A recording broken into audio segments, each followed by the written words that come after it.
New Mind itu apa sih? Pertanyaan ini muncul kebanyakan dari sahabat yang baru bergabung dengan channel Bossman. Istilah New Mind aslinya hanya pembeda dari cara berpikir pejabat pemerintahan yang berkuasa dan politikus yang selama ini memainkan perannya di kancah nasional dalam 15 tahun terakhir. Orba sudahlah, dilupakan. Jangan pernah beri peluang Orba bangkit lagi. Itu usang. Pemikiran reformasi 1998 ternyata juga tidak membuat bangsa Indonesia menjadi negara superpower dalam 20 tahun ini. Dan politik parlementer saat ini hanya membuat politikus serta penguasa serta oligarki yang bermain yang menjadi kaya dan menjadi makmur. Rakyat kebetulan pinter muterin ekonomi di bawah. Ya, faktanya dari dulu rakyat memang autopilot. Semua ini tidak akan pernah membuat Indonesia berdaulat penuh. Tidak akan bisa membuat Indonesia menjadi negara superpower mengendalikan dunia. Tidak akan. Karena itulah berpikirnya politikus dan pejabatnya hanya membuat rakyat sekedar menyambung hidup, ada makanan di piring rakyat. Beda dengan New Mind. New Mind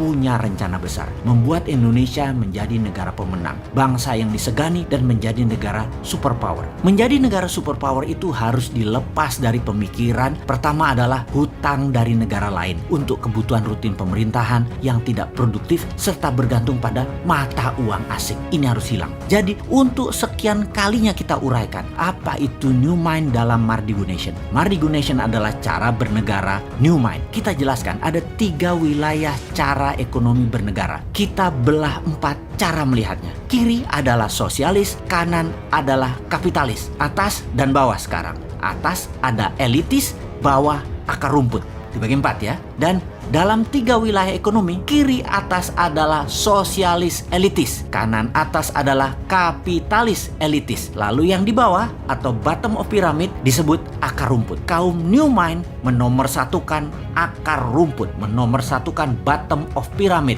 menomorsatukan buruh, menomorsatukan pebisnis UKM, menomorsatukan petani dan nelayan. Problem akar rumput yang paling mendasar adalah tidak melek keuangan dari accounting system, finance hingga payment system, pembiayaan dan peminjaman. Financial literacy-nya harus ditingkatkan, kesadaran kemakmurannya harus di-upgrade. New Mind itu melihat BUMN itu sebagai threat atau ancaman. Karena itulah BUMN kaum sosialis elitis. Karena kebijakan BUMN sering menekan UKM dan malah berkompetisi dengan UKM. Harusnya BUMN itu berkompetisi dengan korporasi besar asing dan pendapatnya harusnya terbanyak dalam mata uang asing terutama dolar. Itu harusnya BUMN banyak dapat dolar. Namun faktanya BUMN malah jago impor alias bukan pahlawan devisa. Penghasilannya rupiah dan memakan pasar UKM. Namun secara politik BUMN bisa dijadikan para penguasa sebagai cash mesin dalam tanda petik oleh penguasa dan alat tekan oposisi. Pemiskinan orang atau pengayaan kelompok tertentu bisa diatur demikian. Jadi ketika New Mind mendapatkan kepercayaan rakyat, BUMN dari 800 tinggal 20 kali. Yang kedua, terlihat New Mind itu anti oligarki atau kapitalis elitis kanan atas. Benar, saat ini sejak Orde Baru hingga sekarang oligarki berkuasa penuh. Bahkan pembiayaan seperti bank, uangnya terbanyak ke mereka. Untuk kaum kapitalis elitis, untuk para oligarki, dananya diambil dari akar rumput. Uangnya buat elitis, buat kanan atas, juga buat kiri atas. Sementara akar rumput kalau meminjam bunganya besar, harus ada jaminan. Jaminannya bisa 2 kali lipat dari nilai pinjaman.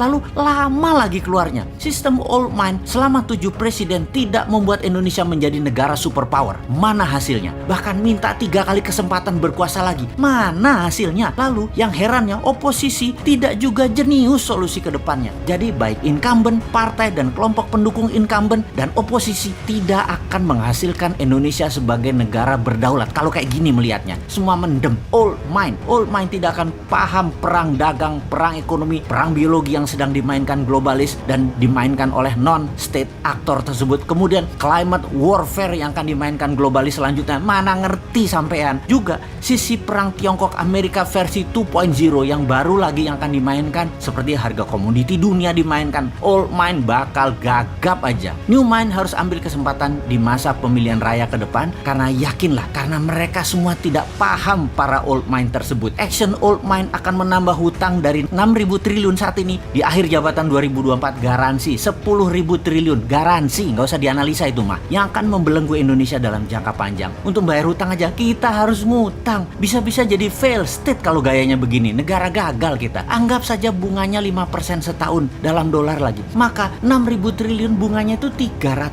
triliun setahun. Bayangkan, bunganya aja sudah 20% APBN. Lalu pokoknya bagaimana membayarnya, wahai menteri terbaik di dunia versi negara peminjam hutangan? Jawab dong. Lalu apa yang terjadi kalau rupiah melemah 5% setahun? Itu nggak ngejar lo bayar hutangnya. Jadi sebagai pemerakarsa New Mind, Mardi Gunasion seorang bosman fokus di dua hal sebagai bukti New Mind bukan teori. Pertama, pembiayaan UKM melalui urun dana, di mana Santara adalah perusahaan bosman yang akan membuktikan bahwa kekuatan akar rumput lah yang bisa membuat Indonesia berdaulat. Kemudian sistem pembayaran menggunakan platform dinaran, di mana rupiahnya anti inflasi dengan underlying emas, dan emasnya bisa diberikan atau dipindahkan sesama akun dinaran. Ini sistem pembayaran yang menarik, ini alat tukar yang menarik. Semua ini adalah bagian dari kontribusi New Mind terhadap sistem ekonomi agar membuat Indonesia berdaulat. Bayangkan, ketika New Mind berkuasa, sistem dinaran akan diambil alih oleh pemerintah, masuk ke dalam sistem. 100% diambil pemerintah dan milik pemerintah. Lalu rupiah dicetak 6.000 triliun dengan jaminan emas yang masih di gunung yang akan diproduksi dalam 10 tahun ke depan. Gunung-gunung milik negara, milik rakyat. Asetnya dibuat bahan baku dari tabungan metal, penjamin terbitnya uang cetakan tadi. Kedaulatan Indonesia akan menjadi meningkat 2 kali lipat hanya dalam 1 tahun. Jadi dinaran dan Santara adalah contoh atau etalase dari konsep New Mind untuk menjalankan ekonomi bernegaranya. Semoga diterima masyarakat dan para sahabat semua kaum akar rumput. Anda menerima dua sistem ini. Kita segera batasi elitis. Kita utamakan ekonomi akar rumput.